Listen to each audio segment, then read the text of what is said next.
वैदिक एस्ट्रो केंद्र में दर्शकों आपका बहुत बहुत हार्दिक स्वागत है।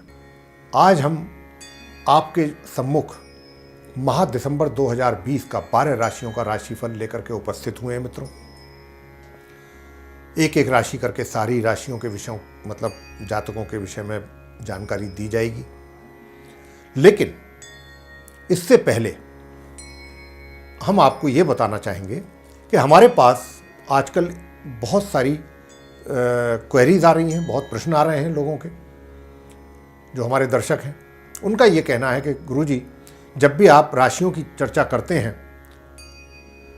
तो आप ये अवश्य बताएं कि ये जो आप राशिफल बता रहे हैं या राशियों से संबंधित जो भी आप चीज़ बता रहे हैं हमको, ये चंद्र राशि पर आधारित है या लगन राशि पर। देखिएगा, ये हम आपको बहुत स्पष्ट रूप से कहना चाहते हैं, हमारा जो भी कार्यक्रम होता है राशियों को लेकर के, जहां पर राशि की बात हो गई, वो सिर्फ और सिर्फ लगन राशि पर आधारित होता है। अब आपको ये भी समझा दें, जिन हमारे मित्रों को नहीं पता कि लगन राशि क्या है। देखिए, जो आपकी कुंडली है, जो आपका टेवा है, जो आपकी जन्म पत्रिका है, उसमें जो प्रथम भाव है, फर्स्ट हाउस, वहाँ पर जो राशि लिखी हुई है 5, 4, 6, 8, 9, जो भी नंबर लिखा हुआ है, तो जो नंबर हो गया वही राशि है। यानी कि अगर वहाँ 5 लिखा है, 5 लिखा है, तो समझिए कि 5 नंबर पे सिंह राशि होती है, तो वो सिंह राशि हो गई, तो आपका सिंह लगन हो गया। तो आप अपना जब भी देखें, जब भी हमारा प्रोग्राम देखते हैं, तो आप सिंह राशि करके देखें। अगर आपके कुंडली में प्रथम भाव में कोई और अक्षर लिखा हुआ है, मान लीजिए 8 लिखा हुआ है, तो वृश्चिक राशि हो गई, तो आप वृश्चिक राशि से देखें। आप जब भी हमारा वीडियो देखें, तो ये लगन आधारित है, लगन राशि पर आधारित है पूर्णतया। तो आइए अब हम आपसे चर्चा करते हैं राशिफल के विषय में। लेकिन राशिफल से पहले आपको ग्रहों की स्थिति के बारे में बता दें कि इस अवधि में जो ग्रह हैं उनकी गोचर में, आसमान में क्या स्थिति रहेगी, कौन ग्रह किस राशि में रहेंगे, कब तक रहेंगे, कब तक नहीं रहेंगे, कब वो वक्री होंगे, कब उल्टी चाल चलेंगे, कब वो सीधी चाल डायरेक्ट होंगे, सीधी चाल चलेंगे, कब वो अस्त होंगे, कब उदय होंगे, इस प्रकार की जानकारी आपको दे देते हैं। क्योंकि हमारे पास इस बात को लेकर के भी बहुत लोग जो हैं, हमारे दर्शक लोग, उनकी ये आती है कि आप जो हमें बताते हैं ये राशिफल से पहले ग्रहों की स्थिति के विषय में, ये हमारे लिए बहुत, एक तरीके से हमारे लिए बहुत काम का विषय है। हमें बड़ा आसानी से समझ में आ जाती हैं चीज़ें। तो उन्हीं की आसानी के लिए हम ये सब आपके साथ इतनी मेहनत करके आते हैं, लेके आते हैं ये सब आपके सम्मुख। तो आइए चर्चा करते हैं सबसे पहले ग्रह गोचर स्थिति की। तो देखिए, सूर्यदेव वर्तमान में अपनी मित्र राशि वृश्चिक में संचार कर रहे हैं, जो कि 15 दिसंबर 2020 की रात्रि 9:31 पर इस राशि से निकल करके अपनी मित्र राशि धनु में प्रवेश कर जाएंगे तथा माह के अंत तक वे रहेंगे इसी राशि में स्थित। मंगल ग्रह, जो कि वर्तमान में अपनी मित्र राशि मीन में संचार कर रहे हैं, 24 दिसंबर 2020 को प्रातः 10:18 पर ये मीन राशि से निकलकर अपनी स्वयं की राशि मेष में मार्गी एवं उदय अवस्था में प्रवेश करेंगे। बुध वर्तमान में अपनी समराशि वृश्चिक में संचार कर रहे हैं, 17 दिसंबर 2020 को प्रातः 11:37 पर ये मार्गी और अस्त अवस्था में इस राशि से निकलेंगे और अपनी समराशि धनु में प्रवेश करेंगे, जहां पर इनकी युति अपने मित्र ग्रह सूर्य के साथ होगी और यही स्थिति माह के अंत तक बनी रहने वाली है। गुरु बृहस्पति अपनी नीच राशि मकर में उदय एवं मार्गी अवस्था में अपनी सम ग्रह शनि के साथ पूरे माह इसी प्रकार संचार करते रहेंगे। शुक्र वर्तमान में अपनी स्वयं की राशि तुला में संचार कर रहे हैं, 11 दिसंबर 2020 को ये अपनी इस राशि से निकल करके प्रातः 5:16 पर अपनी समराशि वृश्चिक में प्रवेश करेंगे और पूरे माह फिर ये इसी राशि में ही स्थित बने रहेंगे। शनि ग्रह मार्गी एवं उदय अवस्था में अपनी स्वयं की राशि मकर में संचार कर रहे हैं अपने समग्रह गुरु के साथ। और जैसा कि हमने कहा कि गुरु इस समय नीच अवस्था में शनि के साथ विराजमान है और यह संचार इसी प्रकार होता रहेगा पूरे माह। राहु अपनी मित्र राशि वृषभ में पूरे माह संचार करते रहेंगे इसी प्रकार, और केतु अपनी मित्र राशि वृश्चिक में इसी प्रकार संचार पूरे माह करते रहेंगे। तो ये था मित्रों ग्रह गोचर की स्थिति। आगे अब आपसे चर्चा करते हैं आपके राशिफल के विषय में। अब आगे चर्चा करेंगे आपसे मिथुन राशि के जो जातक हैं उनके माह दिसंबर 2020 के राशिफल के विषय में, और सबसे पहले आपको बताएंगे, जानकारी देंगे आपके व्यवसाय के विषय में। तो इस दिसंबर महीने में आपके अपने व्यवसाय यानी रोजगार और व्यापार के हालात सामान्य नहीं रह पाएंगे।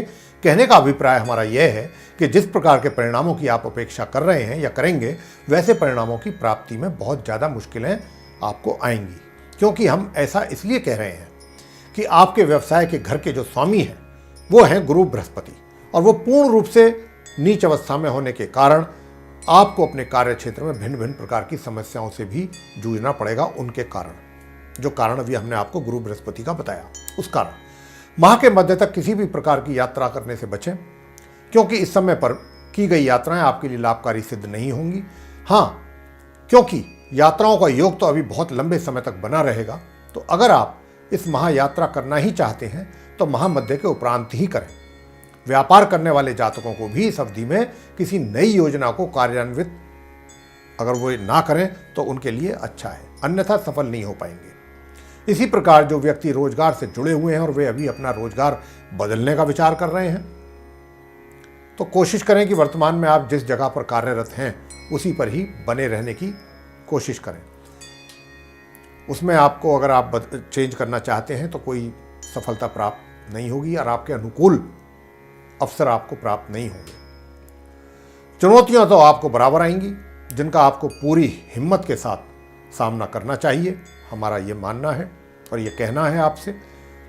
वैसे भी आपके ऊपर शनि की ढैया का पूरा प्रभाव बना हुआ है आपके जीवन पर, उसके कारण भी मन आपका कुछ व्याकुल और परेशान बना रहेगा। हालांकि मंगल ग्रह का आपके दशम भाव में स्थित होना आपको राज दरबार में भी, अपने कार्य क्षेत्र में विषम परिस्थितियों में भी आपकी सहायता करेगा और आपके मान सम्मान में कमी नहीं आने देगा।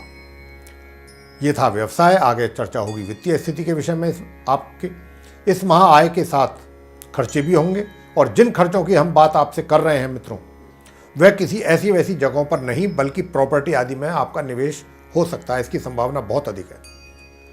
माह के अंत में आय में वृद्धि हो सकती है। सुख साधनों का सामान्य रूप से आपको लाभ प्राप्त होगा। प्रेम संबंध, इस माह आप मिथुन राशि के जातकों के जो प्रेम संबंध में किसी प्रकार का कोई नया परिवर्तन देखने में नहीं आएगा। जिनके पुराने संबंध चल रहे हैं वे तो चलते रहेंगे, लेकिन उनमें भी किसी प्रकार की तीव्रता देखने में नहीं आएगी, और नए संबंध तो बनना असंभव ही है। विवाहित व्यक्तियों के वैवाहिक संबंधों में माह के मध्य से कुछ उतार चढ़ाव बनेंगे तथा जीवन साथी को स्वास्थ्य संबंधित समस्याएं भी बनेंगी। पारिवारिक संबंध, इस पूरे माह आपके अपने परिवार के सदस्यों के साथ संबंधों में उतार चढ़ाव दोनों प्रकार की स्थिति बनेगी। शिक्षा, छात्रों की शिक्षा माह के मध्य तक तो उत्तम रहने वाली है। अच्छी प्रगति करेंगे छात्र अपनी शिक्षा को लेकर के, लेकिन उसके पश्चात शिक्षा संबंधित परिणामों में कुछ कमी बनेगी। संतान, आपको इस माह के मध्य तक अपनी संतान के द्वारा अपेक्षित परिणामों की प्राप्ति होती रहेगी, जो अपेक्षा आप कर रहे हैं, मगर उसके पश्चात माह के अंत तक आपको अपनी इच्छा के अनुसार परिणामों की प्राप्ति उनके द्वारा नहीं हो पाएगी, यानी कि आपकी संतान के द्वारा। स्वास्थ्य, माह के मध्य तक तो स्वास्थ्य में मामूली कमी बनेगी तथा मध्य से उत्तरार्ध तक के बीच स्वास्थ्य प्रभावित रहेगा, मगर माह के अंतिम दिनों में आपके स्वास्थ्य में सुधार होगा। छाती में इन्फेक्शन जैसी शिकायत आपको इस माह हो सकती है।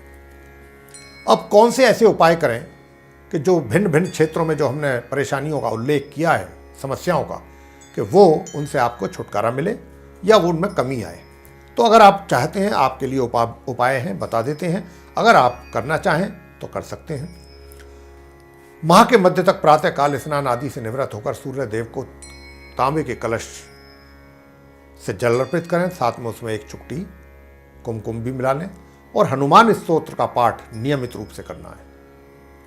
गुरुवार के दिन अगर आप केले के वृक्ष की पूजा करेंगे, चने की दाल, गुड़, हल्दी, पीले पुष्प, जल, धूप आदि से, और एक माला वहीं मंत्र जो है गुरुदेव के, जो बृहस्पति देव हैं, उनके मंत्रों की वहीं बैठ करके करेंगे, ओम ब्रह्म बृहस्पतये नमः, तो आपके व्यवसाय में आने वाली परेशानियां दूर होंगी या उनमें कमी आएगी। और गुरुवार के दिन पीले वस्त्र ना पहने तथा पीले पदार्थ ना खाएं। बुधवार के दिन गणपति जी के चरणों में पान के पत्ते पर, जो खाने वाला पान होता है, 2 मोतीचूर के लड्डू रखकर चढ़ाएं उनके श्री चरणों में, या फिर गाय को हरा चारा खिला सकते हैं अपने हाथों से। तो ये था आपका राशिफल और उपाय। कैसा लगा? अच्छा लगा तो लाइक करें, शेयर करें, चैनल को सब्सक्राइब करना भी ना भूलें। साथ ही जो बेल आइकन है उसको अवश्य दबाएं, ताकि आने वाले दिनों में जो हमारे नए कार्यक्रमों के वीडियोस हैं वो भी आप तक आसानी से पहुंच सकें और आप उन सभी का समय अनुसार लाभ प्राप्त कर सकें। इसी के साथ बहुत बहुत धन्यवाद। जय माता दी।